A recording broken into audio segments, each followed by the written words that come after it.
فكلام الشيخ في هذه المسألة لم يخرج عما قرره أهل العلم قديما وحديثا، والمشغبون لا خدمة لهم إلا إثارة التلبيسات والتدليسات، وهم فارغون من العلم، فارغون من الاشتغال بالعلم، ليس لهم صبر على تعليم الناس، ليس لهم قوة علمية وصبر أيضا على الجلوس بين يدي الطلبة المدة التي يجلسها الشيخ حفظه الله.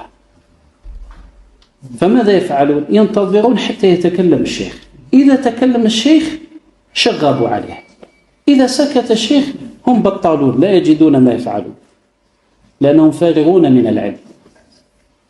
فنصيحتي لإخواني ألا يمشوا خلف هؤلاء حتى يقطعوا لهم الطريق. الشيخ العباد نفس ما قال الشيخ فكوس، الشيخ مقبل نفسه وش قال الشيخ فكوس نفسه. فإثارتكم لهذه المسألة يعد إعانة لهم على تشغيبهم، أما قطعكم الطريق عليهم وعدم إثارتها يعد إسهاما منكم لإسكاتهم، لأن هؤلاء بطالون فارغون من الناحية العلمية ولا هم لهم إلا أن يسقطوا الشيخ ولو بالتدريس وبالكذب وبالتلبيس. وإلا قولوا لي بربكم، هاي من اللي بدأت الفتنة حتى الآن كم فتوى أخرجها الشيخ في سائر المسائل، في المعاملات، في الصلاة، في الزكاة، في الصيام، في الطلاق، في النكاح، فتاوى جمة. وكم أخرج الشيخ من رسالة وكتاب ولله الحمد، وكم مجلسا عقده صباحا يأتيه الناس من كل الولايات يسألون يستفيدون ويرجعون يوميا. صبر عجيب جدا والله لا يفعله إلا الموفق من الله سبحانه وتعالى.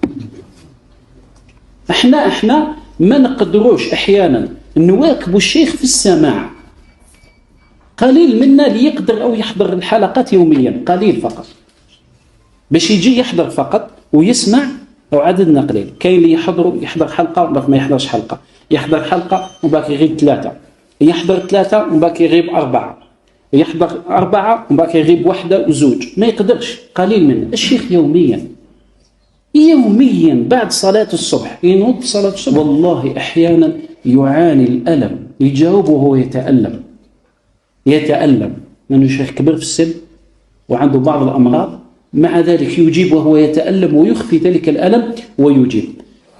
ما قدروش يديروا مثل ما يفعل الشيخ. ففوق مدة 2 سنين كلامهم فقط الشيخ سروري، الشيخ قطبي، الشيخ خارجي، الشيخ له سرقات علمية، الدكتور يثني على فلان وهو من المبتدعة. لا أقاموا السنة ولا حاربوا بدعة ولا جابه أهل البدع ولا دعوا الناس إلى تعلم سنتهم ولا شرحوا كتابا ولا جلسوا مجالس علمية ولا شيء ذلك.